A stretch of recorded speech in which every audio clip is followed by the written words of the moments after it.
जय श्री हनुमान, जय श्री राम, जय श्री राम, जय श्री राम, जय मां जानकी, जय श्री भक्त शिरोमणि, जय श्री हनुमान।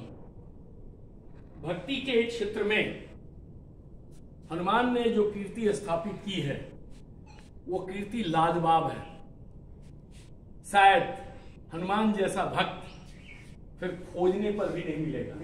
ऑफ कोर्स प्रहलाद का भी नाम उसी में है, भक्त में ही है, लेकिन प्रहलाद केवल भक्ति किए हैं और प्रहलाद अपनी भक्ति से कुछ पाए ही हैं, लेकिन हनुमान ने भक्ति के साथ साथ सेवा का ऐसा नमूना दिया जो आज तक कोई और दूसरा नहीं कर सकता। हनुमान अनुपम है, हनुमान अभिनव है और आज तक के अगर देवताओं में देखा जाए, कुछ गिनती किया जाए, तो हनुमान ही एक ऐसा एकमात्र देव हैं जो जीवित पाए जाते हैं, अभी जिंदा है। हाँ, और आज भी इनकी कहानियां लोग बड़े चाव से सुनते हैं। कोई भी ऑर्गेनाइजेशन लालायित है कि हनुमान जैसा कोई सेवक उनको मिल जाए, क्योंकि हनुमान केवल भक्ति मार्ग में ही नहीं चले हैं। हनुमान एक कुशल मैनेजर के भी रूप में रहे हैं, हनुमान एक कुशल सेवक के रूप में भी अपने को स्थापित किए हैं। हनुमान जैसा सेवक शायद जहां भी रहेगा वो स्थान हमेशा प्रफुल्लित रहेगा, प्रसन्न रहेगा, खुशहाल रहेगा। और इसी कारण से आज सभी लोग हनुमान की तरफ बहुत ही प्यार भरी, बहुत इज्जत से, बहुत श्रद्धा से, बहुत भक्ति से निगाह डालते हैं कि हे प्रभु, जैसे तुमने राम का कष्ट हरा, जैसे तुमने मां जानकी का कष्ट हरा, मेरे भी कष्ट का निवारण करो। हनुमान बल में, बुद्धि में और सेवा में एक गजब का माइलस्टोन छोड़ा है और आज भी हनुमान सबके द्वारा सर्वप्रिय देव के रूप में जाने जाते हैं। अगर भारत की किसी भी कोना में चले जाओ, किसी भी गली में चले जाओ, अगर कोई एक देव की मूर्ति अगर होगी उस गली और मोहल्ले में, उस संसार में, उस घर में, तो हनुमान की मूर्ति अवश्य। अब क्या विशेषता है हनुमान की? हनुमान ने सर्वप्रथम अपने आप को उस समय राम के समक्ष ले गए जब राम व्याकुल थे अपनी पत्नी के गम में। उनकी पत्नी हर ली गई थी, कोई पता नहीं था किसने हरण किया। हनुमान ने जाकर के अपने आप को श्री राम के समक्ष उपस्थित किया और जानना चाहा कि आप दो भाई, इतने सुकोमल सुंदर से प्रतीत होते हुए राजकुमार, आप जंगल में कहां पड़े? जब श्री राम ने अपना परिचय दिया, लक्ष्मण के थ्रू परिचय कराया बल्कि, और तब श्री हनुमान ने अपने आप को बताया कि मैं यहीं सुमेरु पर्वत पर मैं अपने राजा सुग्रीव के साथ राजा हूं और मेरे राजा बहुत बड़े कष्ट में हैं, क्योंकि उनके बड़े भाई बाली उनको कहीं भी स्थिर नहीं रहने दे रहे। ठीक है, आपकी पत्नी की खोज का मैं जिम्मा लेता हूं, मैं वादा करता हूं आपकी पत्नी को खोज निकालूंगा, लेकिन इसके लिए भालू और बंदर का सहयोग चाहिए और भालू और बंदर के राजा सुग्रीव हैं, इसलिए आपको सुग्रीव से दोस्ती करनी पड़ेगी। और सुग्रीव से दोस्ती कराए तो कहीं ऐसा नहीं हुआ कि श्री राम को नीचे दिखाए। श्री राम को और सुग्रीव को दोनों बराबर स्तर पर रखे और सुग्रीव से ये कॉन्ट्रैक्ट हुआ कि आपको बाली से निजात दिलाएंगे और आप इनकी पत्नी को खोजेंगे। वहां से लेकर के हनुमान चलते हैं उनकी पत्नी की खोज में और समुद्र के किनारे श्रीलंका के पास जब जाते हैं और वहां उनको पता लगता है कि मां जानकी का शायद रावण ने हरण किया है और वो श्रीलंका में मौजूद है। तो सबसे पहला तो चीज हनुमान को ये समझ में नहीं आया, इतने बड़े भवसागर को पार करना, इतने बड़े सागर को पार करना क्या युक्ति लगाई जाए, कैसे होगा। और थोड़ा सा आश्चर्यजनक रहे तो जामवंत ने उनको याद दिलाया कि तुम तो इतने बड़े शक्तिशाली हो कि तुम सूरज को भी निकल गए, तुम सूरज के साथ साथ जब केतु आए तो केतु को भी ग्रहण करने जा रहे थे। तुम्हारे अंदर तो बहुत शक्ति है, तुम कहां चूक रहे हो? आगे बढ़ो, तुम श्री राम के भक्त हो और श्री राम का नाम अंदर रखते ही तुम जो है अवश्य इसमें सफल होगे। बोलिए जय श्री राम, जय श्री हनुमान। और इस प्रकार हनुमान ने एक छलांग लगाई पर्वत पर चढ़ करके, और जिस पर्वत पर इतनी जोर से कूदा था वो पर्वत पाताल को चली गई।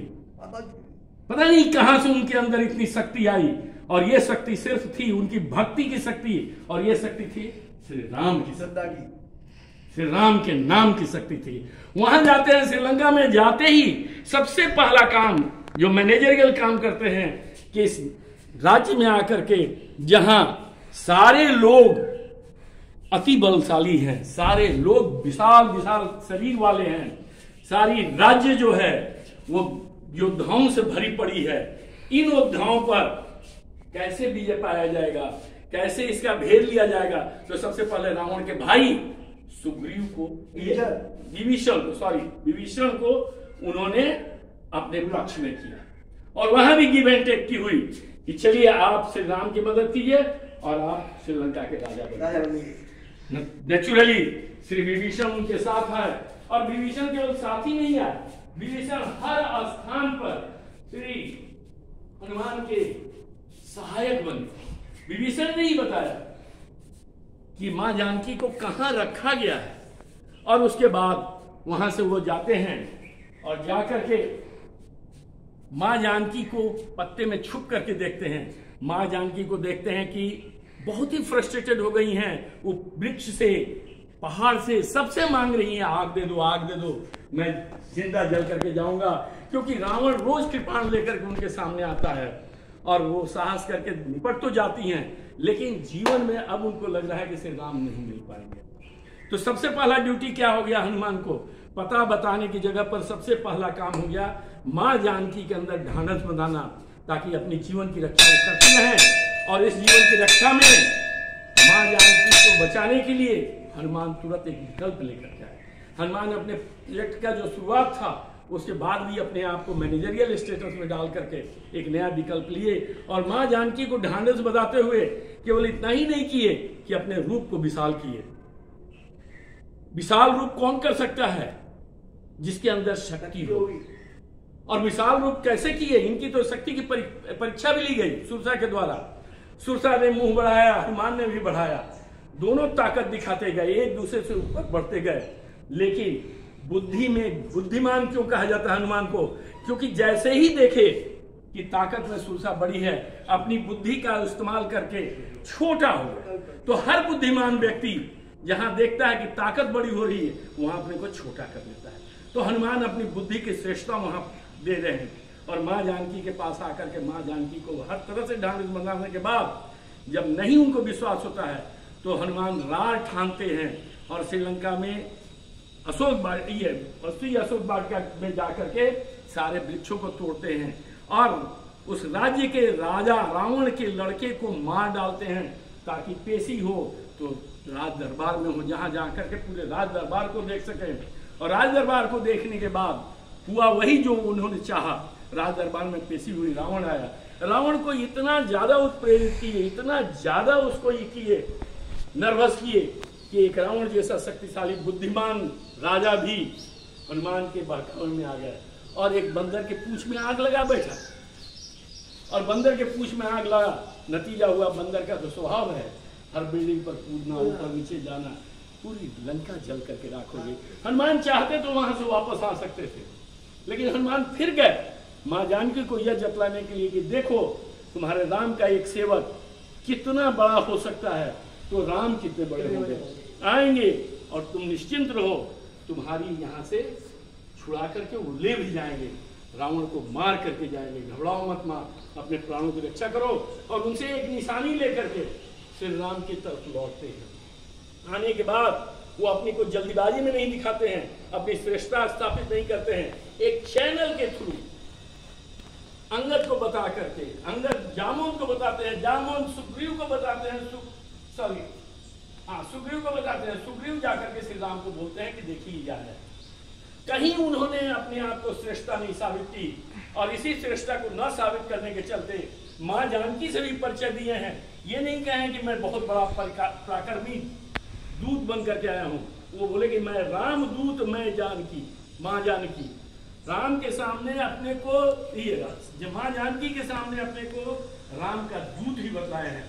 और इनकी शीलता, इनकी कोमलता, इनकी भक्ति भाव देख करके अष्ट सिद्धियों का आशीर्वाद माँ जानकी देती है। ऐसे सेवक, ऐसे मैनेजर, ऐसे बुद्धिमान, ऐसे अतुलनीय वीर को मेरा प्रणाम है। और मैं फिर से एक बार कहता हूँ, जय श्री राम, जय श्री हनुमान।